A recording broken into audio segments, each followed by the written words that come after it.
How are we? It looks like looks like we're rocking. Looks like we're rocking and rolling. What's up, everybody? Welcome to Status Coup. The date is Tuesday, November 15th, 2022. And Jordan Cheriton is not here. Jordan would usually be on today, but he is not here. I am Ron Placone. I am your fill-in host for a little bit here because Jordan just made a person. And you know what Lily Cheriton, who recently entered this world, wants you to do? You know what she wants? You know what she wants more than anything? Actually, there's probably things that she wants more than this. But you know something I bet she wants? I bet she wants you to smash that like button. Smash the like button for Lily.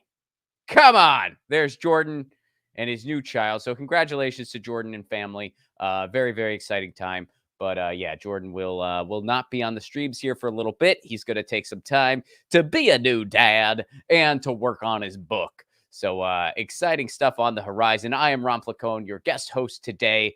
And we got a lot of stuff for you. There's some stuff going on. We got an update on the railroad strike. We got an update on a grocery merger that things aren't looking good. And if it goes through, there could be a lot of hard stuff with your grocery bills here in the United States. Also, Tulsi Gabbard accepted officially a paid contributor spot over at Fox News. And we have an update with the Flint water crisis, which again, Status Coup is one of the few outlets who actually talks about the Flint water crisis. But let's start over at the railroad strike. So a while ago, you may remember where Joe Biden said that he prevented the railroad strike from happening. Now, on Status Coup and on several other shows, we were all quick to point out that no, he didn't actually prevent a railroad strike. The rail workers were looking to strike. What he did was he just got everyone to agree that they wouldn't strike while they're negotiating. That was all he got to do. So basically, they were like, okay, we're going to try to negotiate and reach an agreement. And while we're negotiating, we won't go on strike. But we still might go on strike if we don't reach an agreement. And Joe Biden was like, we prevented a strike. Not really, but that's okay. Actually, that's not okay. It's not okay at all. So let's go to the video. Here's the most recent development in the railroad negotiations. A third railroad union has rejected a potential labor deal, increasing the chances that more than 100,000 freight rail workers will go on strike. The International Brotherhood of Boilermakers Union voted down a tentative agreement yesterday. All 12 rail unions must ratify their contracts by December 9th to prevent a strike, and it could devastate the nation's supply chain. Let's go to the CNN piece, Colin. So basically, another union has said no to the deal. The deal is unacceptable. So a third railroad union rejects the proposed contract, further raising the odds of a strike. This is from CNN. A third railroad union has rejected a tentative labor deal, a move that further raises the odds that America's 110,000 freight railroad workers will go on strike early next month. The rank and file members of the International Brotherhood of Boilermakers voted against a tentative agreement reached in September, according to the union in the railroads. The precise margin of the opposition to the proposed deal was not immediately available. The union represents about 300 workers who repair and rebuild diesel locomotives and railroad tracks. It is the smallest of the 13 unions that represent more than 100,000 union members at the nation's major freight railroads. But if any of those unions do strike the railroads, its picket lines would be honored by the other unions, which would shut down a still vital link in the nation's supply chain. So basically, they got to get the unions on board, or we're going to get a strike here. Now, you may want to have a refresher on why they're striking in the first place, what's going on, because whenever you see reports from the corporate media talking about this, they only talk about it through the lens of, oh, this would hurt the economy and inflation, and this might mess up your holiday plans. They never talk about, well, gee, why are these workers striking in the first place? What's going on? Fortunately, there's some outlets out there that are trying to tell those stories. So, Colin, can we go to that More Perfect Union segment that talks about why workers are wanting to go on strike in the first place? Because it is brutal, the condition that these workers are faced with. And it is absolutely nothing short of criminal that they even have to ask for the things that they're asking for. These should be things that they already have. And by the way, this is a common story.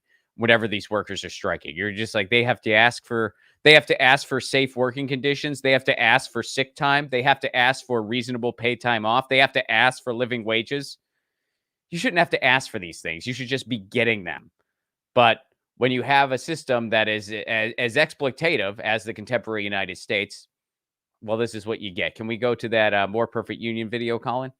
The impact of a railroad strike across the industry, it would be like asking what would be the results if a nuclear bomb went off in New York. Obviously, it would be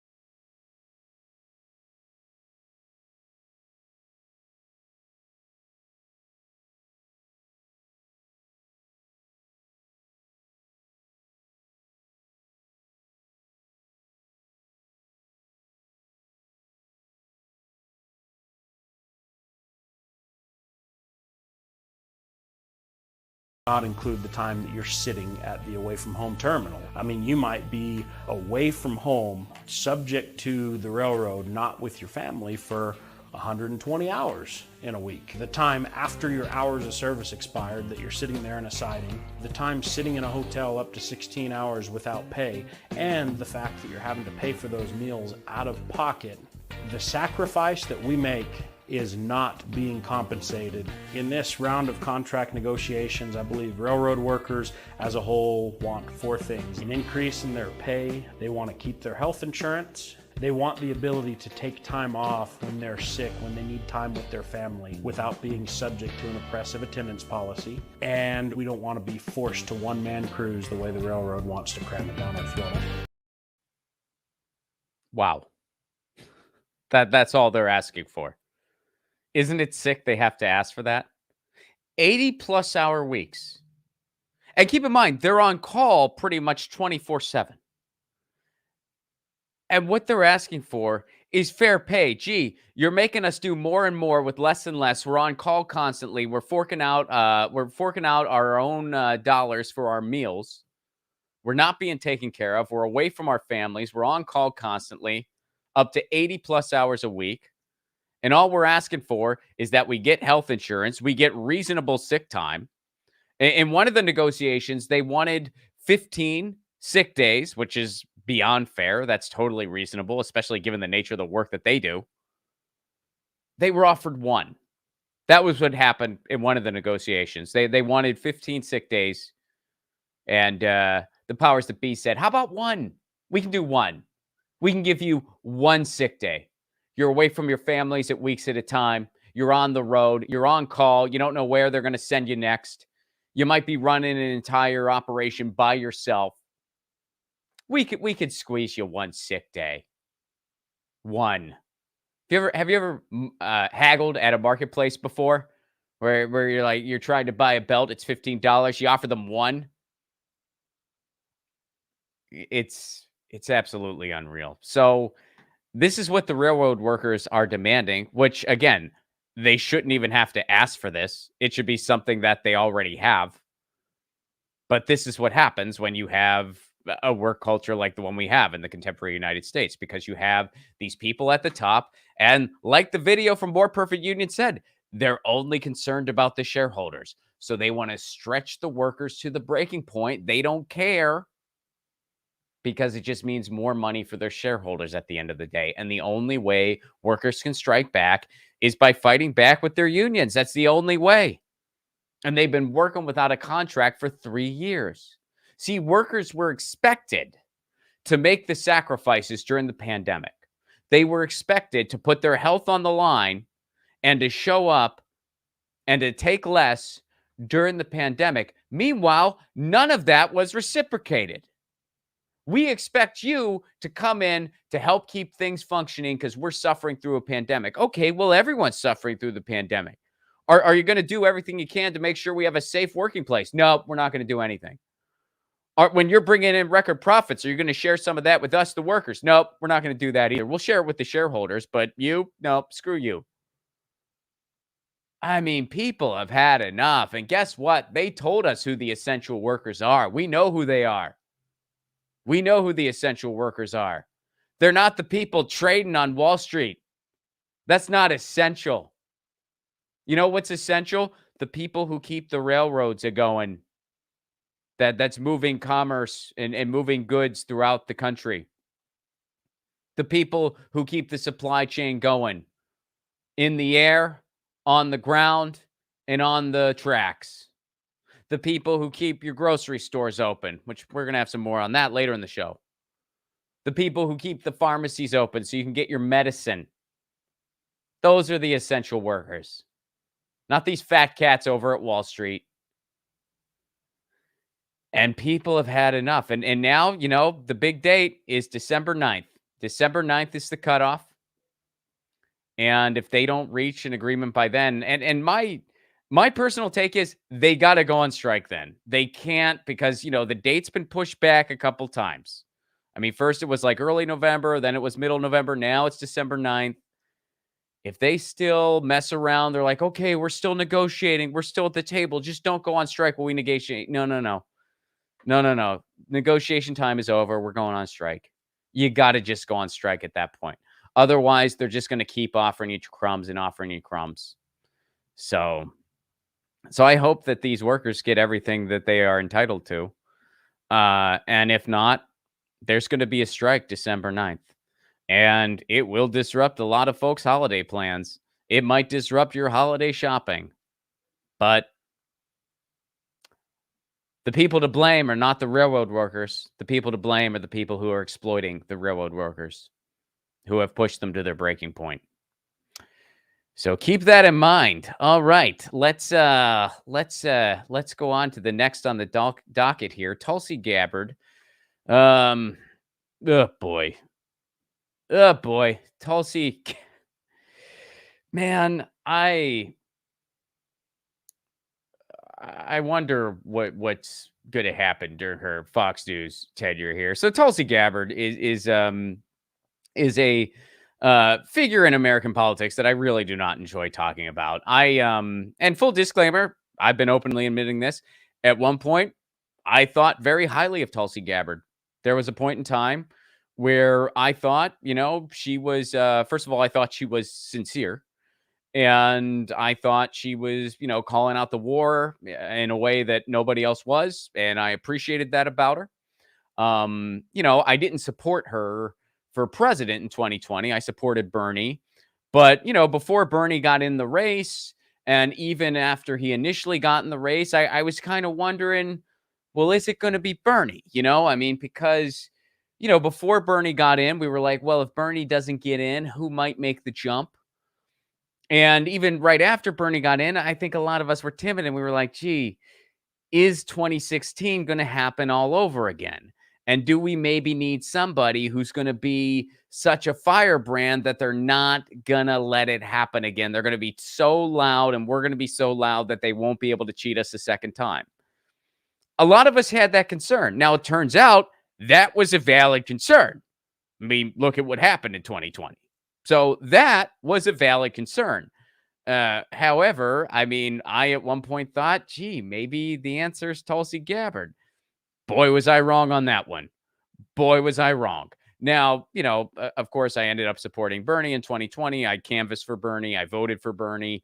But even at that point, I still thought highly of Tulsi. And I was even hoping she was going to be the VP pick. I was hoping for a Bernie Tulsi ticket.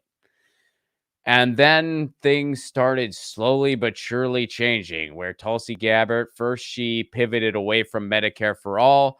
Her healthcare plan was still a single payer plan, to be fully transparent and fair, but it was not one that would have worked the way Medicare for all would, because it would basically put people in a situation where they're paying twice, which I don't think it would have worked well. So I was not a fan of her healthcare plan. Then she started pivoting away from a lot of other things, and it's gotten to the point where it is now. And there was just cringe take after cringe take after cringe take on Twitter. And look, she started off as a DNC darling. Well, before then, I mean, she started off in a very conservative household where there was very, right-wing religious views and stuff like that. And she was all in for that. And then she kind of got away from that and she was a DNC darling. And that didn't work out. That didn't catch for her. So she became a Bernie person. She stuck up for Bernie in 2016. That was cool. And I thought she was sincere. I thought she was the real deal. She was, had a lot of anti-imperialist things to say, and she apologized for her homophobic past. She had 100% voting record with the HRC. I thought she was sincere. I really did. Then all of a sudden, she kind of pivoted away from the Bernie Sanders movement a little bit, and she started going into a more sort of just anti-war libertarian place. Okay, whatever. I mean, I don't agree with her as much as I thought I did, but, I respect her anti-imperialist views. That's cool. And then she kind of started going just full to the right with, her big Hail Mary in Congress wasn't to do anything about the wars or throw some kind of Hail Mary pass. Keep in mind, you're leaving Congress. You can just propose any bill you want. It's not going to get voted on. It's not going to move. You're just basically making a gesture. You're basically just making your statement to the establishment. This is what I want for a better world. What was Tulsi's big statement? Was it about war and peace? No, it was about transgender people in bathrooms. That was her big hill to stand on. That was a transphobic bill. That was her big Hail Mary. And then, of course, there was just cringe take after cringe take after cringe take after that. And it got to the point where she, as of recently, campaigned for a bunch of Trump nominees. She campaigned for a bunch of MAGA candidates. And now she is formally joining Fox News. Let's pull up the headline, Colin. So Tulsi Gabbard joins Fox News as a paid contributor. So I guess so this is next. Again, this is where she's at now. She has pretty much run the gamut of political spaces in the United States. I thought about this earlier. It's well, where is she going to go next? Well, let's start with where she's at now. Let's dive into her new gig as a paid Fox News contributor. Can you go back to the article, Colin? So former Democratic Representative Tulsi Gabbard has joined Fox News as a paid contributor. A representative for the conservative-leaning, that's generous. Conservative-leaning. They're just conservative-leaning. I mean, they're pretty balanced. They're just a little bit conservative-leaning.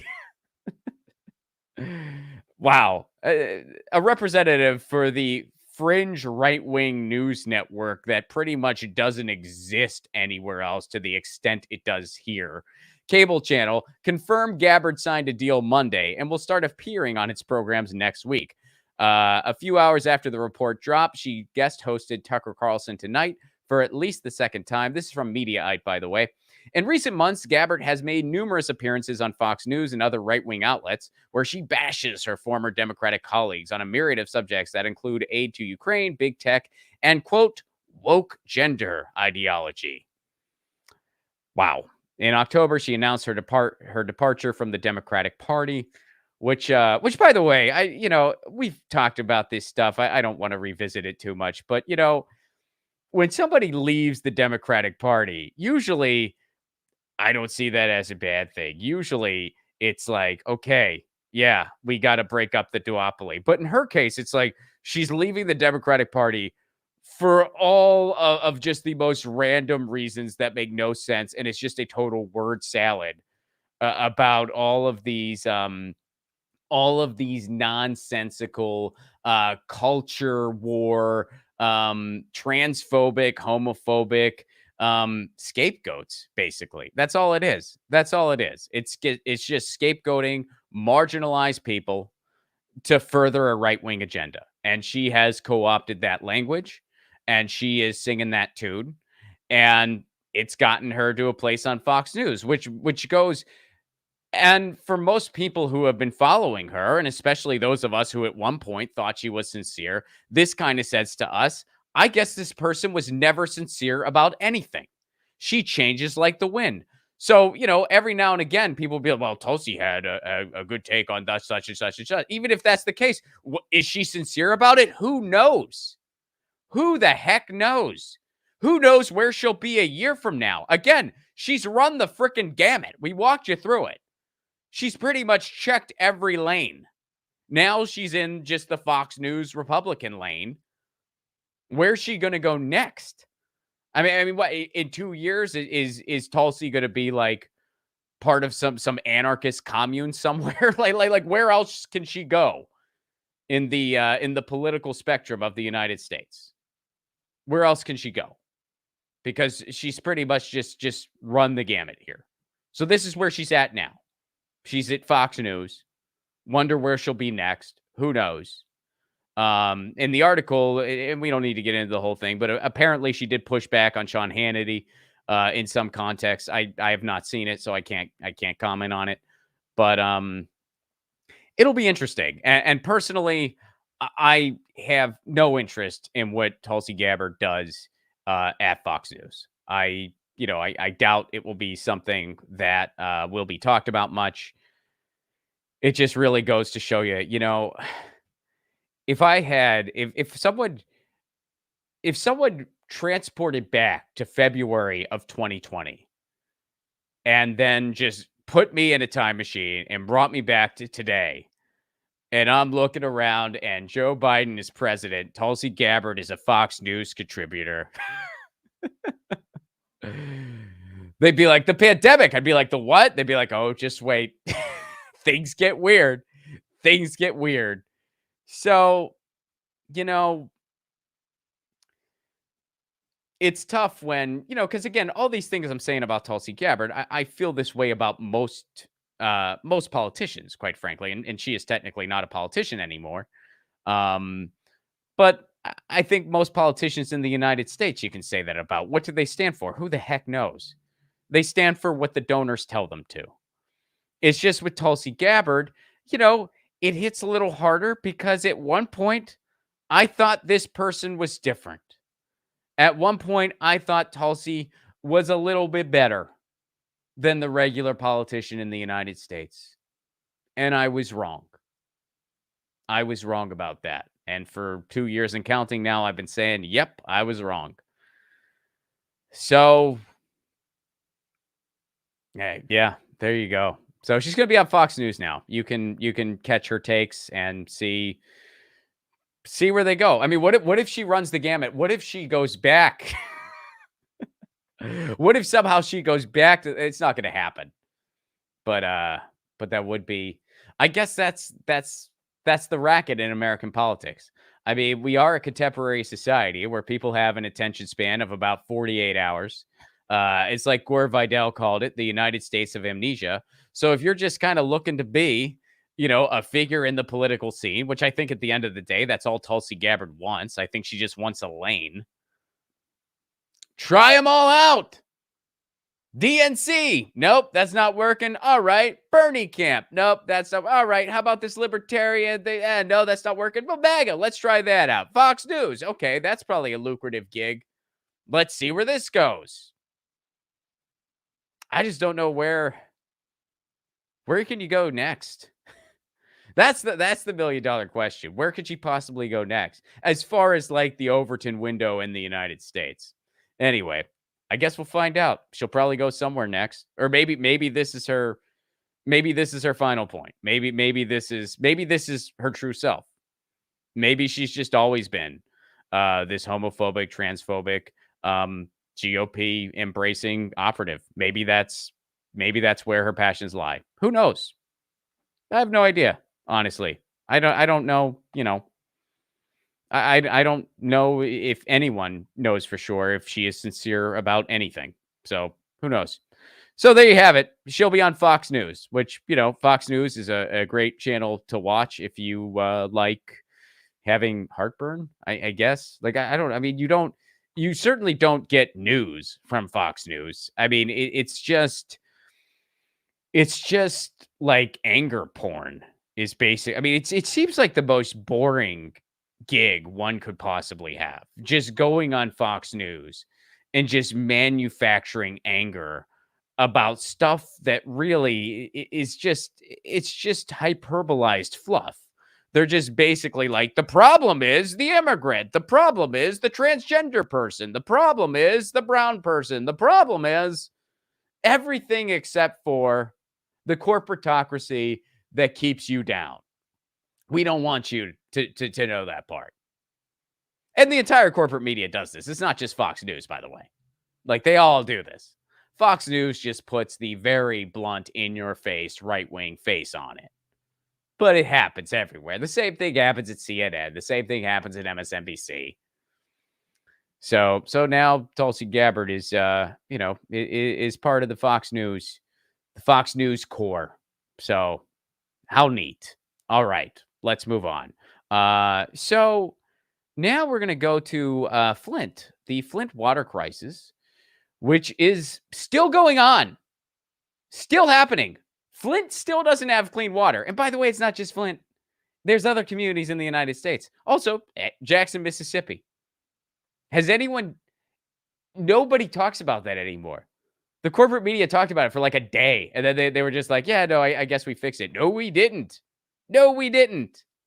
And Flint still doesn't have clean water. And Status Coup, by the way, one of the only outlets that bothered going there and talking to people. One of the only outlets that went to Flint and talked to people. No one in the corporate media did. A few independent media outlets did. No one in the corporate media space bothered to tell the truth about Flint. Why? Well, probably because oil and gas companies advertise on cable news all the time. And you don't want to tick off your advertisers, do you? No, that's conflict of interest. Shouldn't be legal. But anyway, let's go to the article, Colin. Let's see what is going on in Flint, because some residents are trying to fight back here. Coalition sues to force Flint to finish replacing lead water lines. I mean, what's the hurry? It's unbelievable. This has been going on for years. It's not like this was last week, folks. This has been years and years, and they're still. So a coalition of Flint community groups filed a motion in federal court Tuesday seeking to compel the city to fulfill its promise to replace lead service lines despite repeated extension of its deadline. The city of Flint again failed to meet its September deadline for replacing the lead service lines. That deadline has been repeatedly extended. Flint originally agreed to replace the pipes by January 2020, then November 2020, then September 22, but the city is only 95% of the way through the work, according to a press release issued by the state in late September. So who knows? It might even be worse than that for all we know. The city of Flint did not manage to replace even a single lead pipe this year until September, and is unable to tell us which homes and how many still need lawns, driveways, and sidewalks restored from the excavation work. Wow. That's according to Pastor Alan C. Overton of Concerned Pastors for Social Action. This is unacceptable. Residents have no option but to ask the federal court to hold the city accountable and push this work over the finish line. In a Wednesday statement, Mayor Sheldon Neely's office said the city of Flint had tentatively agreed to implement the changes requested by the Natural Resources Defense Council, one of the parties in the court filing, pending the approval of city council. The city plans to refine the planning and data management for the final phase of service line replacement as the court filing requests. So hopefully they're going to do something. And we've been saying this for years and years. And now they can't even bother with the frickin' pipes. And people are having to build coalitions and go into the courts. I mean, I'm thrilled that it's happening. It's awesome that it's happening. But how unbelievable is it that it's gotten to this point? How does this not make you take a step back and realize this is the United States? We are a third world country with first world amenities in some of the places. That's what's going on here. And this isn't just unique to Flint. I mean, nearby in Detroit, there are parts of Detroit that have been completely left behind. There are parks in Detroit that are maintained by the people who live there because the city services just can't bother to do it. Because it's just so messed up there that they don't even bother to do basic things like maintain your parks. So people in the city have gotten together. They're like, well, we're going to just do it ourselves. And in some ways, this is an inspiring thing. There are a lot of things, and especially when you look to Detroit, because when I say these things, I'm not bashing Detroit, the city. I'm bashing capitalism. Because there's a lot of things about Detroit, and I love visiting that city. I love performing in that city. There's a lot of things about Detroit that are truly, truly inspirational as far as groups of people coming together and saying, this is our city and we're going to freaking fight for it. And if that means we got to get together and coordinate a lawn care schedule, we'll do it. If that means we got to get together and fight for municipal broadband so that our kids can have a decent internet connection to do their schoolwork, we're going to do that. And all those coalitions are going on in Detroit right now. So that is inspiring, just like it's inspiring that these people are getting together to try to fight for their water rights. Sure, that's powerful. But how tragic is it? How tragic is it that we let it get to this point? That it has gotten to this point and nothing's been done. Nothing's been done. And none of the powers that be are helping at all. The media, I mean, the corporate media has not been useful at all when it comes to Flint. Not useful at all. You know, I think the last time the corporate media really mentioned anything regarding Flint, I think it was when Michelle Wolf was performing at the White House Correspondents' Dinner. And at the end of her set, which, by the way, she had a very funny set. She knocked it out of the park. At the end of her set, she said, by the way, Flint still doesn't have clean water. That was how she closed. I think that might be the last time anything on the corporate media mentioned Flint. And I'm not even trying to be I'm not even trying to be like hyperbolic here. I'm serious. I honestly think that is likely the last time. That was years ago. That was when Trump was still president. I want to say that might have been like 2018 or something like that. But yeah. So here's hoping that they finally act on this and they finally move and they finally replace the pipes in Flint. But I have a feeling that this struggle is not over because it's been years. It's been years. And kudos to the citizens there that are fighting. Kudos to the outlets that are telling their stories. Of course, Status Coup is one of those outlets that's been down there.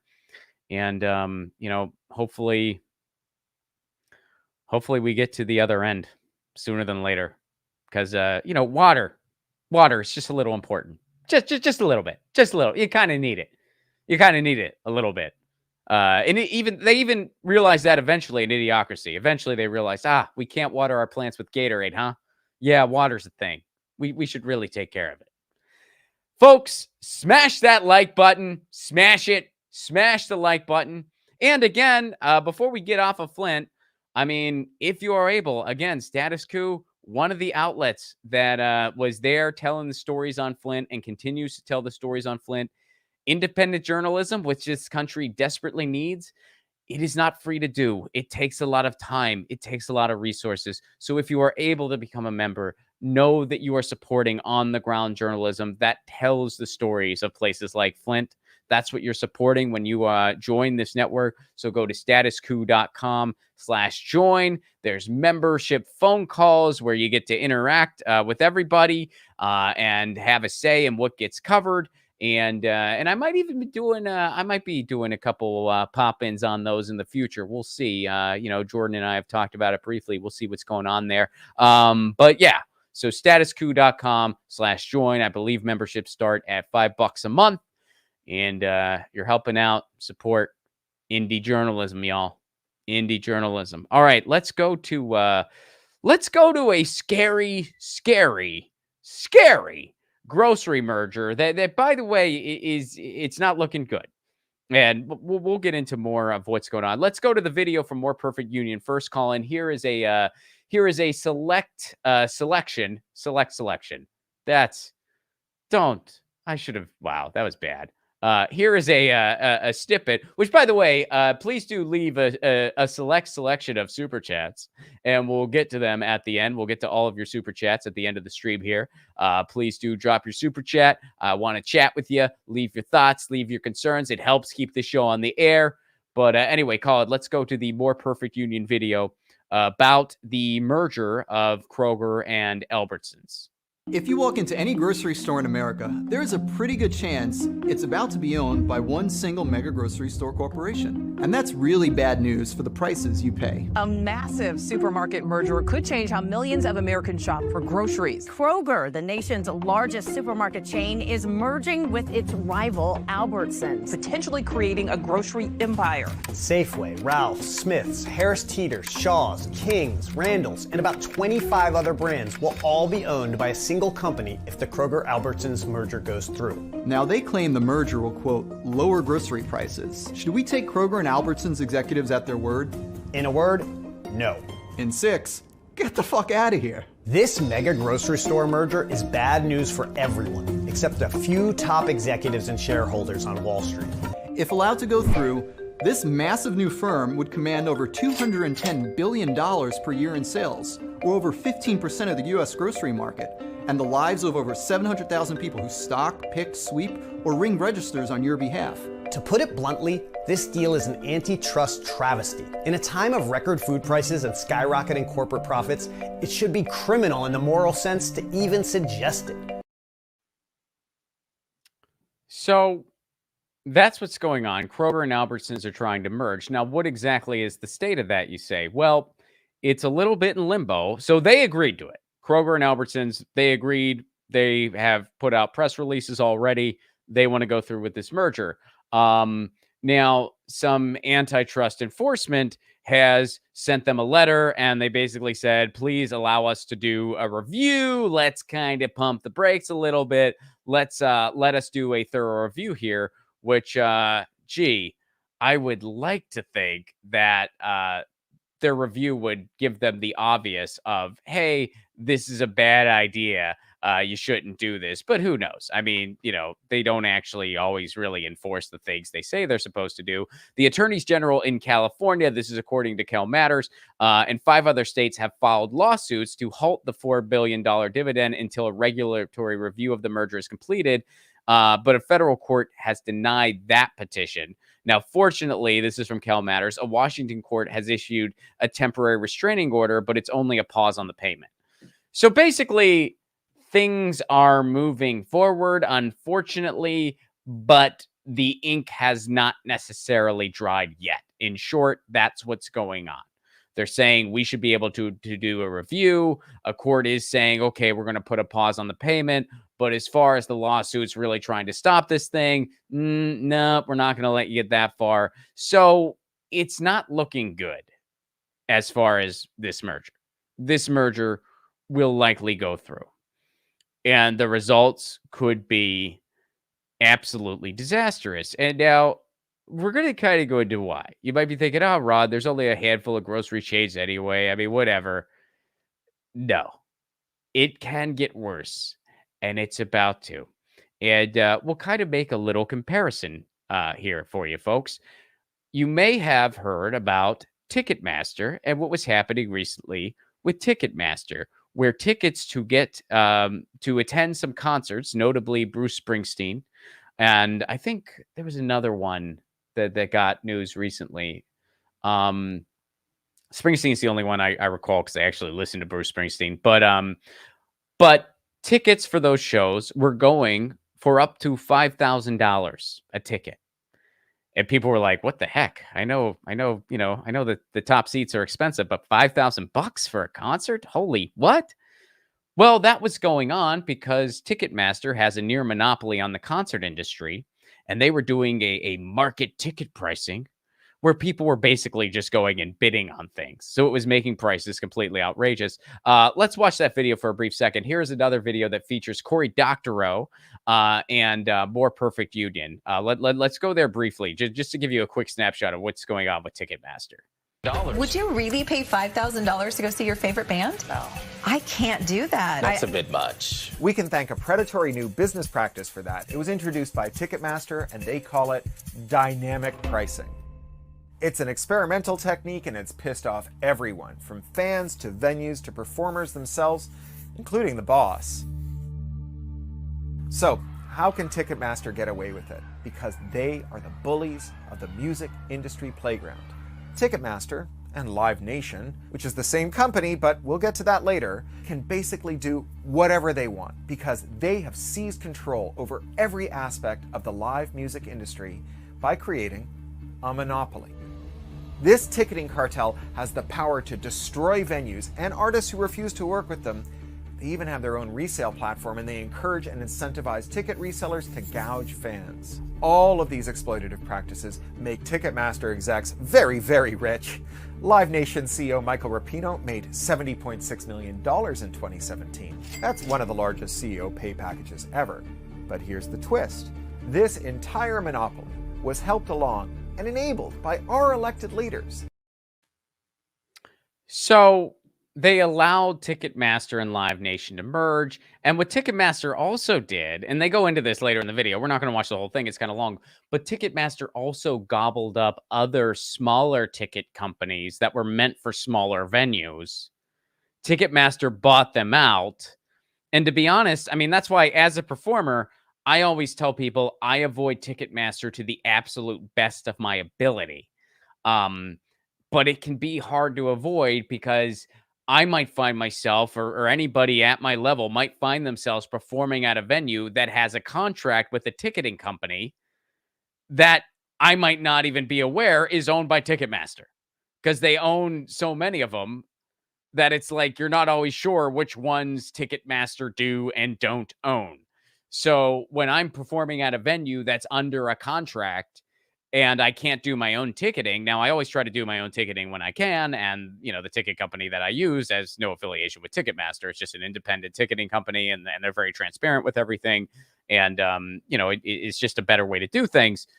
But, you know, when I can't do that, they might have a contract with a Ticketmaster-owned company. So it's crazy. They have a near monopoly on the entire live performance industry. It is freaking nuts. And this video kind of just described how they did it.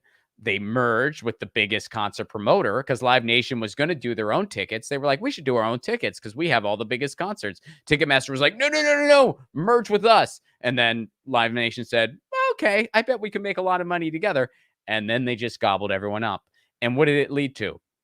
$5,000 tickets. Oh, and Taylor Swift was, someone in the chat pointed out that Taylor Swift was the other one that made big news. So why do I point this out? You see what's happening with live concerts? Imagine if that happens to your food. See how high groceries are so high already. Imagine if something like that happens. And that's very possible if this merger goes through. And this merger is very likely to go through. If Kroger and Albertsons merge, you could see something like this in grocery stores where they just price gouge the heck out of everything. Groceries are already unaffordable for people. It could get an awful, awful, awful lot worse. And it might. Because they'll just have the entire market share and they can do whatever they want. And they don't care about people's ability to eat. They just care about the shareholders. This is capitalism, baby. They don't care if you can afford food to feed your family. They care about making the shareholders rich. And how do you make the shareholders rich? Well, you exploit your employees, which they're already doing that. Kroger near me, or actually, I think it was Ralph's actually, but some of the grocery chains near me, they were literally closing stores because they'd rather do that than pay their employees a living wage. And that happens all throughout the country. So things are about to get a lot worse, folks. Things are about to get a lot worse. And if this merger goes through,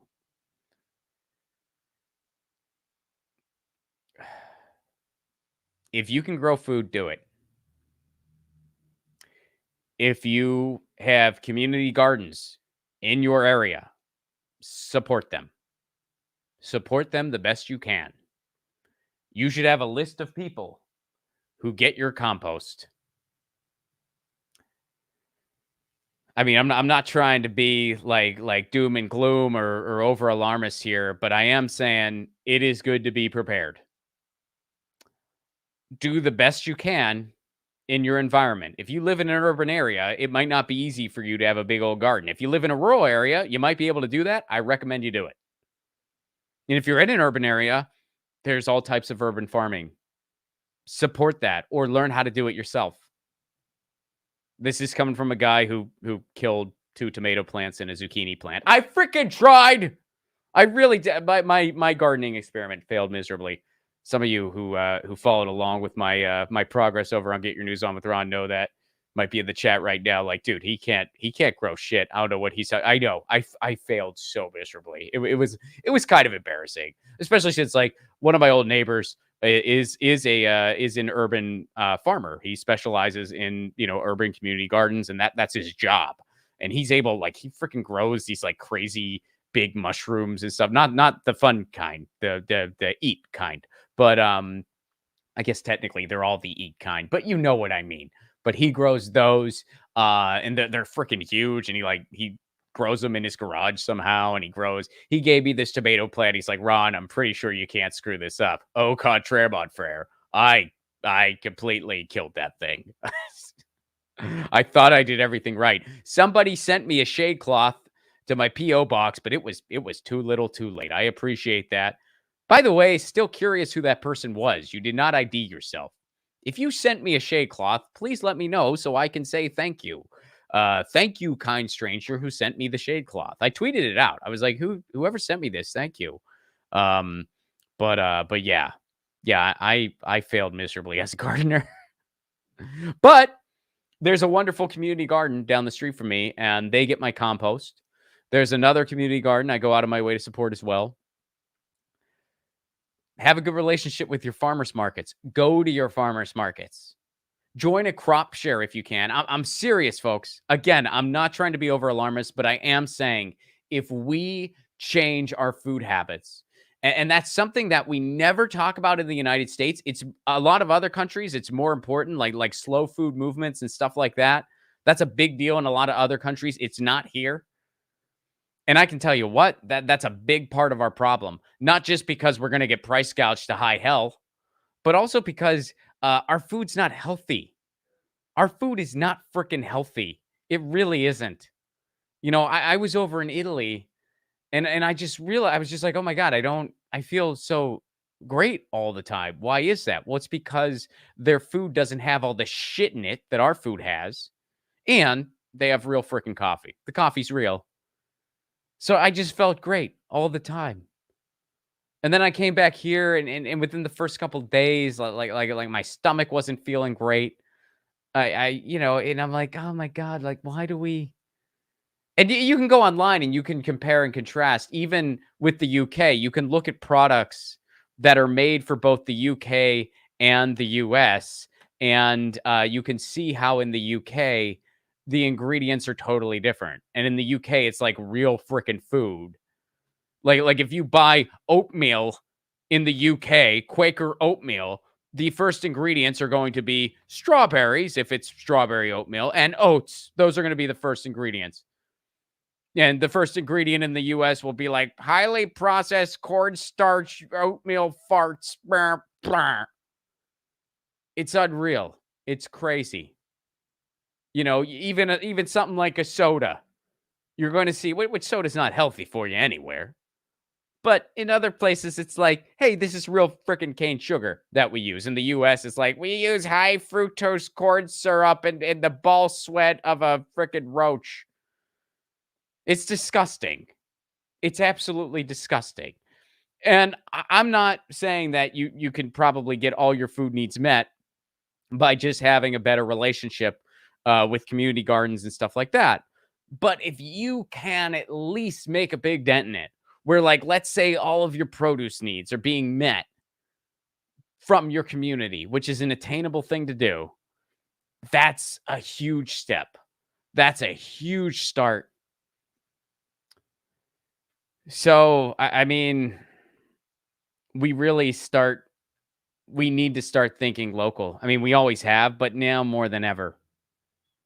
And this country has been conditioned to not think local for 50 plus years. But if we don't, and we don't soon, I'm frightened to think what's going to happen. I really am.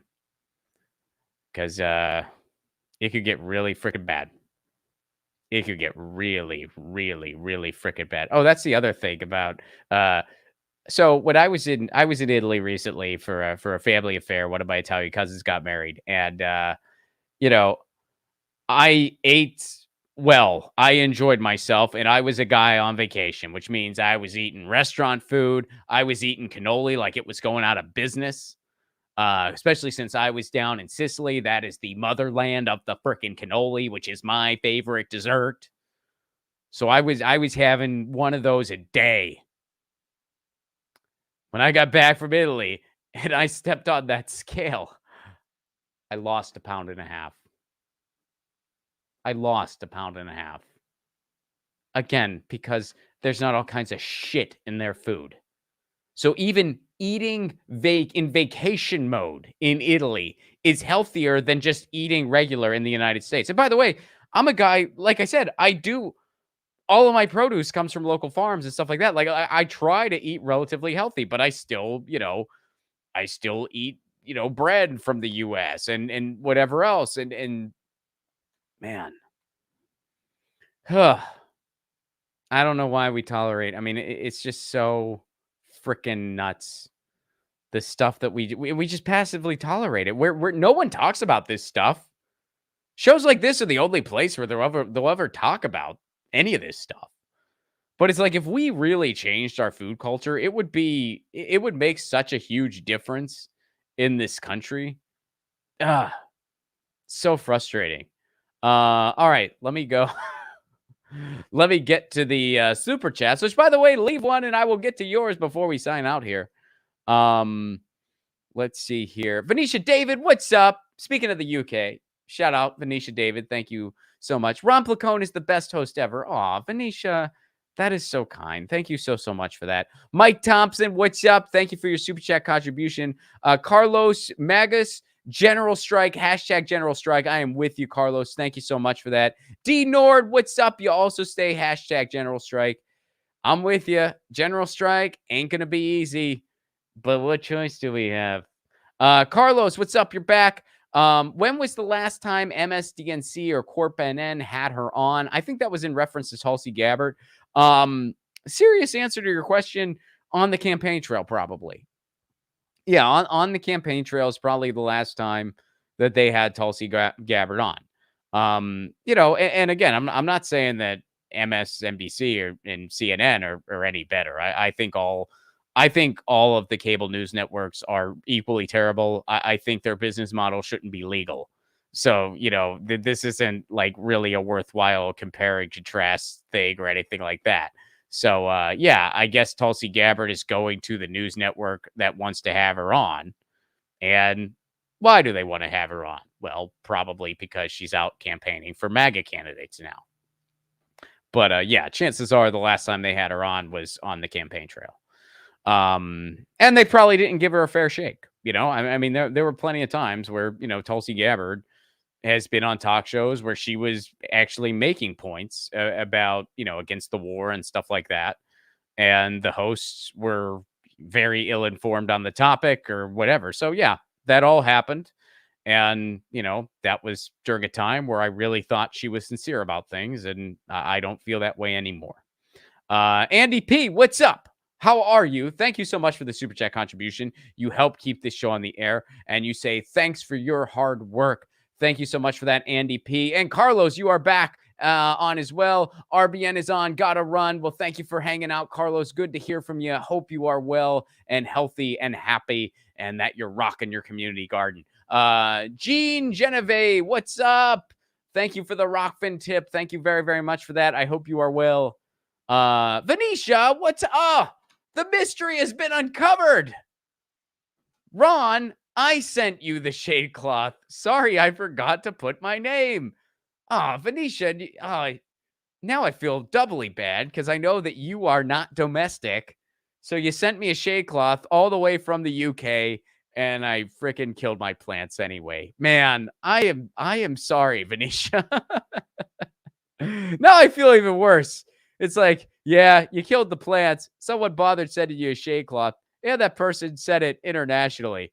So way to go, Ron. I'm going to try again. I'm going to try. You know what? I did manage to keep some cat grass alive for Lucy. I did manage to keep the cat grass alive that she showed vague interest in. No, she liked it. She liked her cat grass. Every now and again, I get her a little bit of cat grass for her digestion and because she kind of likes it. She likes to sniff around. So I got her some on our deck and I did keep that alive. Maybe if I was maybe if I knew that Lucy was going to eat the tomatoes, I would have kept it alive. Maybe psychologically my paternal instincts would kick in.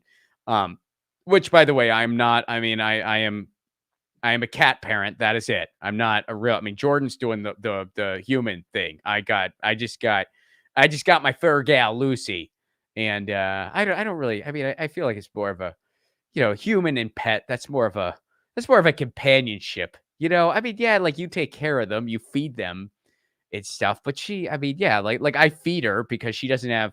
If she had fingers, she wouldn't need me at all. She'd just be like, yeah, no, I sinks, cans. I figured this out. Like she knows what her food is. She just can't physically open it or like turn on a sink to drink water. If cats ever get hands, they don't need us.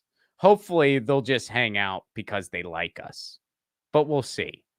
Anyway, thank you very much, Venetia. And I'm very happy we got to the bottom of this. Folks, that's breaking news. You got to hear on Status Coup first. I mean, we break stories here on Status Coup. Sometimes, Tina Desiree Berg, she will go on the ground and she will break stories about what is going on in violent white supremacist organizations. And she will uncover that sort of thing. Jordan Cheriton, he will go to Flint. He will tell you what is going on with the water crisis. Status Lou will be on the ground covering the electoral beat all throughout the country. And Ron Placone will find out who sent him a shade cloth. Groundbreaking journalism. Especially from that last guy. We all play our part. They'll be like, Ron, he's on the ones and twos of finding out who sent him that shade cloth. I'm an investigator. Huh? That's how do you investigate, Ron? I ask a question on the internet and I hope somebody answers. Ooh, gumshoe. Well, Sherlock Holmes Magoo over here. But anyway, Venetia, thank you very much for that. Yeah, I was like, I wonder who. Thank you, generous stranger.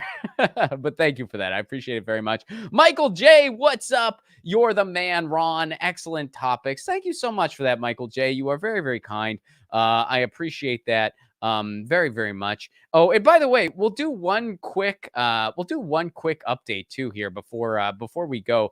Colin, bring up the Elon Musk tweet that Jordan said. It was one of the last things I sent you. It was from Jordan. So Elon Musk, for those of you who didn't see, we did a short video earlier today on Elon Musk where he is now firing engineers over Twitter.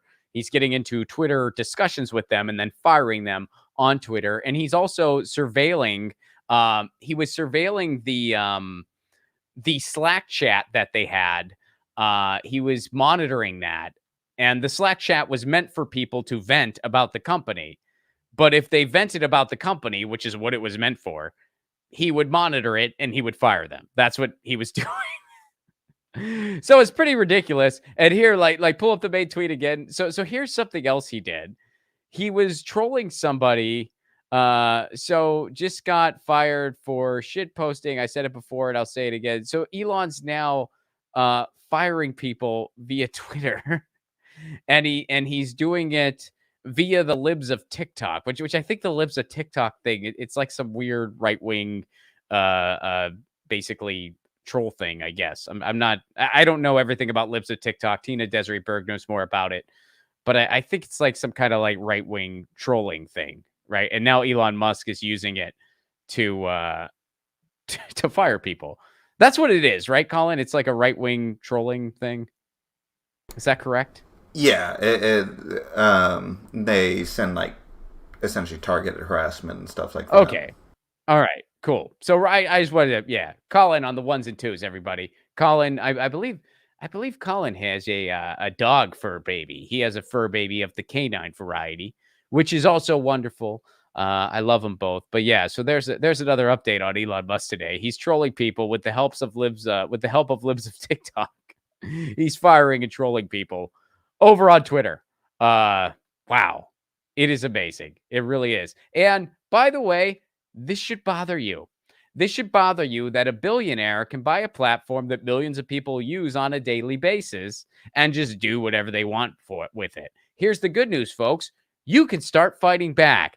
And one of the ways you can do that is to demand antitrust legislation be brought forth and voted on during the lame duck session. And you can sign that petition over at bidenpromise.us. Again, that is bidenpromise.us. Can we pull it up real quick, Colin?